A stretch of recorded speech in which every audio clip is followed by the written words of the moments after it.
بسم اللہ الرحمن الرحیم۔ ابن اسحاق نے بیان کیا ہے کہ دشمن خدا ابو جہل بن ہشام حضور صلی اللہ علیہ وسلم سے سخت دشمنی اور بغض رکھتا تھا۔ اللہ تعالیٰ نے حضور اکرم صلی اللہ علیہ وسلم کے ذریعے ابو جہل کو کئی بار ذلیل و رسوا کیا۔ یہ آپ صلی اللہ علیہ وسلم کے معجزات تھے۔ ابن اسحاق نے کہا، مجھ سے عبداللہ بن ابو سفیان ثقفی نے بیان کیا، آرائش کی بستی سے ایک شخص اونٹ لے کر مکہ آیا۔ ابو جہل نے اس سے اونٹ خرید لیے، پھر قیمت ادا کرنے سے انکاری ہو گیا۔ آرائشی مایوس ہو کر قریش کی مجلس میں آیا اور ان سے مدد مانگی۔ اس نے کہا، قریش کے لوگوں، میں ایک اجنبی مسافر ہوں اور ابو لقم بن ہشام نے میرا حق مار لیا ہے۔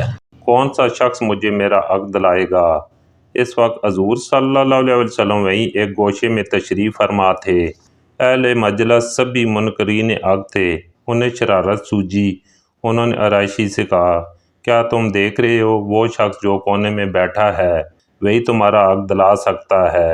دراصل سرداران قریش جانتے تھے کہ ابو جہل حضور اکرم صلی اللہ علیہ وسلم سے سخت عداوت رکھتا ہے۔ وہ حضور صلی اللہ علیہ وسلم کی سبکی چاہتے تھے اور مسافر سے مذاق کر رہے تھے۔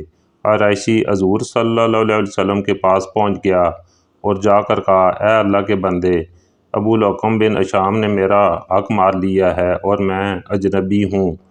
ان لوگوں سے میں نے پوچھا کہ کون مجھے میرا حق دلا سکتا ہے، تو انہوں نے آپ کی طرف اشارہ کیا، پس آپ میرا حق دلا دیں، اللہ آپ پر رحم کرے۔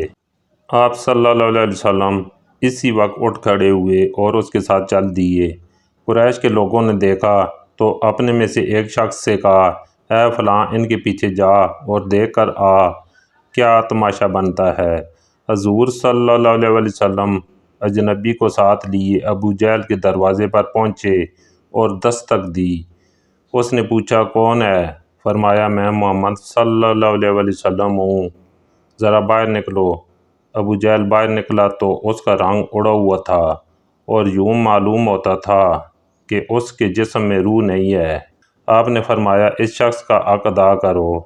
ابو جہل نے کہا، بہت اچھا، میں اس کا حق ابھی ادا کرتا ہوں۔ گھر کے اندر داخل ہوا، رقم لے کر آیا اور آرائشی کے ہاتھ پر رکھ دی۔ آپ صلی اللہ علیہ وسلم نے آرائشی سے فرمایا، اچھا بھائی، خدا حافظ، اور آپ چل دیے۔ آرائشی قریش کی مجلس کے پاس سے گزرا اور ان سے کہا، اللہ تعالیٰ اسے جزائے خیر عطا فرمائے۔ خدا کی قسم، وہ بڑا عظیم آدمی ہے، اس نے مجھے میرا حق دلا دیا۔ جس شخص کو قریش کے لوگوں نے تماشا دیکھنے کے لیے بھیجا تھا، اس سے انہوں نے کہا، تیرا ستیہ ناس ہو، تو نے کیا دیکھا؟ اس نے کہا، میں نے عجیب ترین معاملہ دیکھا۔ خدا کی قسم، جوں ہی محمد صلی اللہ علیہ وسلم نے اس کے دروازے پر دستک دی اور وہ باہر نکلا تو میں نے دیکھا کہ اس کے جسم میں گویا جان ہی نہیں۔ محمد صلی اللہ علیہ وسلم نے اس سے کہا کہ اس شخص کو اس کا حق ادا کر دو، تو بغیر ہیل و جد کے اس نے اس کا حق ادا کر دیا۔ تھوڑی دیر بعد ابو جہل مجلس میں آ پہنچا تو لوگوں نے اس سے کہا، تیری تباہی ہو جائے، تجھے کیا ہو گیا تھا؟ خدا کی قسم، تو نے جو حرکت کی اس کی تو ہمیں کبھی توقع ہی نہیں تھی۔ ان کی باتیں سن کر ابو جہل نے کہا، تمہاری بربادی ہو جائے۔ خدا کی قسم، جوں ہی محمد بن عبداللہ نے میرے دروازے پر دستک دی اور میں نے اس کی آواز سنی تو میرے اوپر رعب طاری ہو گیا۔ پھر میں دروازہ کھول کر باہر نکلا تو کیا دیکھتا ہوں کہ اس کے سر کے اوپر فضا میں ایک سانڈ اونٹ ملک ہے۔ اس اونٹ جیسی کوہان، گردن اور دانت میں نے کبھی کسی اونٹ کے نہیں دیکھے۔ خدا کی قسم، مجھے یوں محسوس ہوا کہ اگر میں نے انکار کیا تو وہ اونٹ مجھے کھا جائے گا۔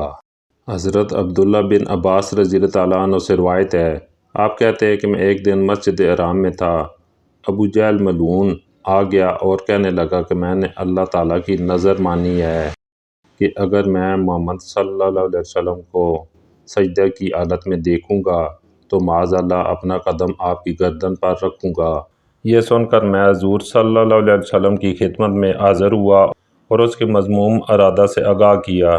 حضور صلی اللہ علیہ وسلم غضبناک ہو کر اٹھے اور مسجد حرام میں تشریف لے گئے۔ میں نے کہا کہ آج بڑا شر و فساد کا دن ہے۔ حضور صلی اللہ علیہ وسلم نے وہاں جا کر سورہ الگ کی تلاوت شروع کی۔ ترجمہ: ہاں، بے شک انسان سرکشی کرنے لگتا ہے اس بنا پہ کہ وہ اپنے آپ کو مستغنی دیکھتا ہے۔ کسی نے ابو جہل کو کہا، یہ محمد صلی اللہ علیہ وسلم ہیں۔ اس بدباطن کا مقصد یہ تھا کہ وہ ابو جہل کو اس کی نظر یاد دلائے۔ ابو جہل کہنے لگا، تم وہ نہیں دیکھ رہے جو میں دیکھ رہا ہوں۔ بخدا آسمان کا سارا افق مجھ پر مسدود کر دیا گیا ہے۔ جب حضور صلی اللہ علیہ وسلم اس سورت کی انتہا تک پہنچے تو آپ نے سجدہ کیا۔ امام بخاری سے روایت منقول ہے کہ ابو جہل نے ایک دن کہا، اگر میں نے محمد صلی اللہ علیہ وسلم کو کعبہ کے پاس نماز پڑھتے دیکھا تو میں معاذ اللہ اپنے پاؤں سے ان کی گردن کو پامال کروں گا۔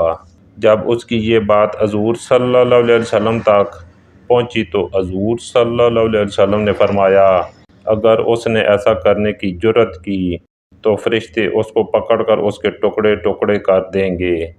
سب لوگ اپنی آنکھوں سے اس بات کا مشاہدہ کریں گے۔ ایک روز حضور صلی اللہ علیہ وسلم خانہ کعبہ کے پاس نماز پڑھ رہے تھے تو یہ مغرور کہنے لگا، کیا میں نے تمہیں یہاں نماز پڑھنے سے منع نہیں کیا تھا؟ تمہیں معلوم نہیں کہ جتنے میرے دوست ہیں اتنے اور کسی کے نہیں؟ نبی کریم صلی اللہ علیہ وسلم نے اسے جھڑک دیا۔ اسی وقت حضرت جبرائیل علیہ السلام حاضر ہوئے اور یہ پیغام ربانی سنایا۔ ترجمہ: پس وہ لائے اپنے ہم نشینوں کو اپنی مدد کے لیے، ہم جہنم کے فرشتوں کو بلائیں گے۔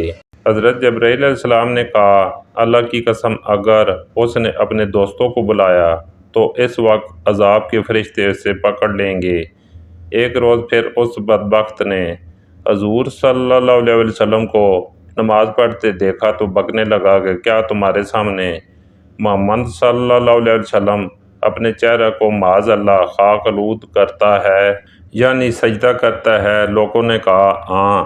اس ملعون نے کہا، لات و عزا کی قسم، اگر میں نے اس کو اس طرح نماز پڑھتے دیکھا تو اس کی گردن کو اپنے پاؤں سے روند ڈالوں گا اور اس کے چہرے کو گرد آلود کر دوں گا۔ ایک روز حضور صلی اللہ علیہ وسلم نماز پڑھ رہے تھے تو وہ نزدیک آیا تاکہ اپنے خبیث ارادے کی تکمیل کرے، لیکن قریب آتے ہی اچانک الٹے پاؤں پیچھے بھاگا اور اپنے ہاتھوں سے اپنا بچاؤ کرنے لگا۔ اس سے کہا گیا، تمہیں کیا ہو گیا؟ کیا کر رہے ہو؟ اس نے کہا، میرے درمیان اور ان کے درمیان ایک خندق ہے جس میں آگ بھڑک رہی ہے، ایک ہولناک منظر ہے اور فرشتے پر مرتے نظر آ رہے ہیں۔ حضور صلی اللہ علیہ وسلم نے فرمایا، اگر وہ بدبخت میرے قریب آتا تو فرشتے اس پر جھپٹ پڑتے اور اس کے ٹکڑے ٹکڑے کر دیتے۔